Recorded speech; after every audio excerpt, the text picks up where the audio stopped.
Всем привет! Вы на канале Брауни, и, судя по всему, рубрика про индустрию красоты и пластическую хирургию в странах Азии станет на моем канале постоянной. Если эта тема интересна как мне, так и вам, то почему бы нам не продолжить? Тем более необычных и странных трендов, а также интересных историй, связанных с пластикой, меньше не становится. В этот раз я снова расскажу вам и о пугающих процедурах, популярных в Азии, и о людях, которые зашли слишком далеко в своем пристрастии к пластике и изменили себя просто до неузнаваемости, а также о людях, чей опыт был не совсем удачным. Начнем снова с трендов. Сейчас повсюду активно обсуждается тренд в пластической хирургии, который я еще не упоминала в предыдущих роликах, и это тренд на волнистые губы или губы в виде буквы М. Этот довольно необычный и, честно говоря, немного пугающий тренд появился достаточно давно, а именно в Таиланде около 15 лет назад, но, будучи явлением локальным, он не привлекал такого пристального внимания, как сейчас. Для придания губам такой вот волнистой формы проводится специальная операция, в процессе которой в центральную часть верхней губы вводится филлер, а остальная ее часть ушивается. И первое, о чем я подумала, когда увидела этот тренд, это необратимость такой операции. Ведь если губы будут уменьшены хирургически, их уже не получится вернуть к первоначальному состоянию. И смотреть на то, как люди специально ушивают себе губы, в то время как остальная часть мира увеличивает их гиалуроновыми филлерами, довольно непривычно. Тем не менее, этот тренд теперь весьма популярен по всей Восточной Азии, и все снова упирается в юный и миловидный вид, который в теории такая форма губ должна придавать лицу. Что неудивительно, многие девушки, и, возможно, не только девушки, прошедшие через подобную процедуру, столкнулись с неприятными последствиями. От потери чувствительности на губах до слишком сильного урезания тканей, из-за чего их губы стали слишком тонкими и даже перестали смыкаться. Как по мне, никакая мода не стоит таких жертв, тем более, когда мы говорим о трендах, которые меняются каждые пару-тройку лет. Поэтому намного лучше использовать для подобных экспериментов косметику, а не скальпель. Тем более, что сейчас с помощью макияжа и должной сноровки на лице можно нарисовать практически что угодно. А теперь внимание всех, кому сдавать ЕГЭ и ОГЭ. В этом году преподаватели школы 100-бальный репетитор сделали просто что-то нереальное. Они решили слить все свои прошлогодние курсы по всем предметам. Пробуй прямо сейчас. Переходи по ссылке в описании и выбирай все предметы, которые тебе нужны на экзамене. Да, целый курс, бесплатно и сразу в твой Телеграм. Что внутри? Программа, по которой уже тысячи школьников сдали экзамены на высокие баллы. Все темы без воды, с мемами и примерами, которые реально заходят в голову. Уроки по любой теме в любой момент. 100-бальный репетитор – это онлайн-школа, которая подготовила к экзаменам уже более 300 тысяч учеников. Здесь крутые преподаватели с большим опытом, которые умеют объяснять все сложное простым языком и на понятных примерах. Тебе не придется ничего искать. Все нужные материалы, записи уроков и домашки собраны на одной платформе. А учиться можно так, как тебе удобно. Приходить на онлайн-стримы или составить свое расписание и смотреть все уроки в записи. Здесь тебя не только подготовят к экзаменам, но еще и поддержат и замотивируют на хороший результат. Переходи по ссылкам в описании, пока открыт доступ на сливы курсов, и забирай свой шанс сдать экзамены на самые высокие баллы. Кроме волнистых губ, также существуют и другие похожие операции, например, по созданию улыбки путем подтягивания уголков губ. И я полностью согласна с тем, что улыбка украшает человека, а красивая улыбка, на мой личный взгляд, может полностью затмить любые недостатки. Но постоянно улыбающийся человек, если честно, выглядит жутковато. Согласно новым корейским трендам, у красивых губ должна быть не только определенная форма, но и приподнятые уголки. И, конечно же, операции по их приподниманию не заставили долго ждать своего появления. На первый взгляд эта процедура довольно проста и не занимает много времени, но на самом деле она не слишком безопасна, так как затрагивает важные лицевые мышцы и нервы. И даже если операция пройдет успешно, ее результат вызывает небольшой эффект зловещей долины, так как постоянные улыбки улыбка выглядит не очень естественно. Представьте себе человека, который улыбается, даже когда ему грустно или больно. Некоторым азиатским селебрити и представлять не надо. Вот, например, популярная китайская актриса Анджела Бэйби, поклонники которой стали замечать, что ее постоянно улыбающиеся губы отвлекают от ее актерской игры. Ведь даже в сценах, где ей плохо или больно, она все равно как будто бы слегка улыбается. Так почему же к такой процедуре прибегают даже актеры, для которых мимика лица крайне важна в их работе? Все потому, что resting bitch face, как у многих из нас с вами, не выглядит дружелюбно, не располагает к общению и не создает легкий, веселый и юный вид. Да-да, опять этот самый юный вид. Напишите в комментариях, если вас, как и меня, периодически спрашивают, почему ты такая грустная или почему ты такая злая. Азиатские селебрити хотят избежать такого вида и всегда выглядеть отдохнувшими и довольными жизнью. Но лично я предпочту улыбаться только когда мне действительно весело. И еще стоит упомянуть о том, что для создания более милого и юного вида существуют такие процедуры в области рта и губ, как укорачивание фильтрума, это расстояние между носом и верхней губой, и даже увеличение передних зубов с помощью виниров, чтобы создать такой эффект детских зубов, какие раньше были у Найон из группы Twice. Правда, Найон недавно как раз избавилась от своих детских зубов, но некоторые азиаты, наоборот, стараются добиться такого эффекта. И все из-за моды на бэйби-фейс. Кстати, о бэйби-фейсе. Если вы смотрели мои предыдущие ролики на тему стандартов красоты и бьюти-трендов в Азии, вы знаете, что их довольно много, и чтобы подогнать себя под все эти стандарты, придется пройти через очень большое количество операций. Девушка, о которой я хочу рассказать вам дальше, именно так и поступила, и теперь каждая черта ее лица, можно сказать, в тренде. Знакомьтесь, это Лиза Йо. Так она выглядит сейчас, а вот так она выглядела до всех операций. Лиза родом из Австрии, у нее есть монгольские и русские корни. Будучи ребенком смешанной расы, имеющим от природы как европейские, так и азиатские черты внешности и выросшим в маленькой европейской деревне, в детстве Лиза столкнулась с буллингом и кризисом идентичности, и какое-то время она даже пыталась выглядеть более по-европейски, например, увеличивала глаза с помощью специальных наклеек для век, когда училась в школе. Но когда Лиза выросла, она решила пойти обратным путем и полностью погрузилась в азиатские бьюти-тренды, изменив свою внешность до неузнаваемости, чтобы превратиться в идеальную кореянку.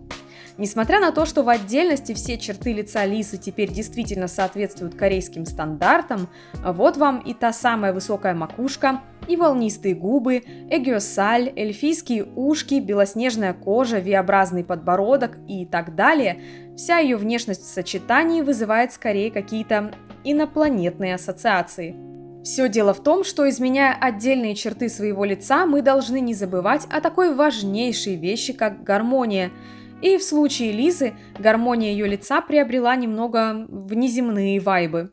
Внешность девушки теперь вызывает у людей крайне полярные эмоции. Пока одни хвалят ее за полное соответствие строгим стандартам и восхищаются тем, как необычно она выглядит, другие обвиняют Лизу в азиафишинге, то есть в попытке стать азиаткой и в копировании азиатских черт лица. Такие обвинения кажутся мне довольно спорными, ведь Лиза изначально имела наполовину азиатское происхождение. Однако сложно отрицать, что европейских черт в ее внешности больше действительно нет. Если Лиза с помощью пластических операций превратила себя в воплощение азиатских стандартов красоты, то наша следующая героиня превратила себя в куклу. Это Ванилла, и вы, возможно, уже видели ее раньше. Еще в 10-х годах Ванилла приобрела вирусную известность из-за своей внешности и появилась на многих японских телешоу как живая французская кукла. В то время феномен живых кукол в принципе был на слуху, и Ванилле удалось приблизиться к этому титулу максимально близко. Первым изменением в ее внешности была операция на двойное веко стоимостью 30 тысяч йен, ведь кукле, по мнению девушки, в первую очередь нужны большие глаза. Далее последовали ринопластика, добавление имплантов в подбородок и другие операции. Уже к 2013 году девушка сделала более 30 операций, на которые потратила около 30 миллионов йен, а к настоящему моменту эта сумма возросла до 300 миллионов йен. На свои преображения девушка зарабатывала, работая хостес в элитном клубе, а потом она открыла собственный бар и начала карьеру инфлюенсера. Более 10 миллионов йен из этой суммы ушло на идеально белые виниры. Также девушка перенесла уже 7 операций на нос, несколько раз увеличивала грудь и даже сделала то самое добавление цемента на макушку для ее увеличения, о котором я рассказывала в прошлом ролике. Для уменьшения талии девушка удалила 4 ребра, а еще она удлинила себе ноги хирургическим путем. И даже пройдя через такое огромное количество серьезных операций, Ванила все еще не может остановиться. Главная цель девушки – перестать быть похожей на человека и приблизить свою внешность к кукольной настолько, насколько это возможно. Все дело в том, что еще в начальной школе Ванила испытывала неуверенность в себе и в своем теле. Она признается, что подвергалась буллингу и ненавидела свое лицо до такой степени, что ей было больно смотреть на свое отражение в зеркале. При этом Ванила отрицает, что именно буллинг подтолкнул ее к желанию изменить свою внешность. Она верит, что была действительно некрасивой и просто родилась не в том теле. Ту самую французскую куклу, образ которой так сильно отпечатался у нее в голове, девушка впервые увидела в гостях у своей бабушки и понеслась. Сперва Ванила начала наносить кукольный макияж и одеваться в стиле Лолита, а потом задумалась о пластике. Когда девушка впервые рассказала родителям о своем желании сделать операцию, они просто сказали ей: «Да, ты некрасивая, пойди сделай пластику». Ванила благодарна своим родителям за то, что они не препятствовали ее увлечению пластикой, но признается, что чувствует, что они никогда ее не любили. И это невероятно грустно. Со временем во внешности Ванилы осталось так мало японских черт, что ее стали часто путать с иностранкой и начинать разговор с ней на русском, например. И в какой-то момент она правда выглядела как европейская девушка. Но сейчас Ванила по какой-то причине использует столько фильтров в своих видео, что понять, как она выглядит в реальности, становится очень трудно. И я часто замечаю, что крайне увлеченные пластикой люди не перестают пользоваться фильтрами, даже, казалось бы, исправив все свои недостатки. Они как будто теряют понимание, как они вообще должны выглядеть, и это немного пугает. Я не психолог и даже не буду пытаться это как-то проанализировать, но наверняка этому есть какое-то объяснение с точки зрения психологии. Лиза и Ванила радикально изменили свою внешность. Я знаю еще как минимум парочку таких историй и расскажу их вам в следующий раз, поэтому обязательно подпишитесь на мой канал, чтобы ничего не пропустить. Признайтесь честно, вы когда-нибудь хотели быть похожим на свою любимую знаменитость? Я – да. Но в моем случае это не заходило дальше похожих причесок или одежды. Но одна девушка из Кореи зашла намного дальше. Она пошла в клинику пластической хирургии с фотографиями Чонвона из ENHYPEN. Вообще, люди часто используют фото известных личностей в качестве референса для пластических операций, и в основном это касается какой-то одной черты. Но эта девушка сделала сразу несколько операций, чтобы стать более похожей на Чонвона. И да, пожалуй, я улавливаю их сходство. Видео, выложенное клиникой, вызвало неоднозначную реакцию в сети. Одни посчитали, что девушка использовала фото айдола не более чем как просто референс, другие же думают, что вдохновляться чертами лица другого человека и копировать чью-то внешность немного жутко. Что думаете вы? И есть ли знаменитость, которую вы любите настолько, что решились бы позаимствовать что-то от ее внешности? К счастью, у этой девушки все, судя по всему, прошло хорошо и результат ее устраивает. А вот у следующей женщины, о которой я хочу рассказать, история с пластикой закончилась настоящей бедой. Несколько лет назад жительница Китая по имени Дин отправилась в Южную Корею, чтобы сделать себе пересадку жира на лице, но, к сожалению, эта процедура вызвала отечность, от которой она решила избавиться с помощью липосакции, обратившись в клинику в Пекине. Липосакция немного помогла, но все же не исправила проблему полностью. В начале этого года Дин увидела рекламу Института косметической хирургии в провинции Цзянсу и решила обратиться к ним.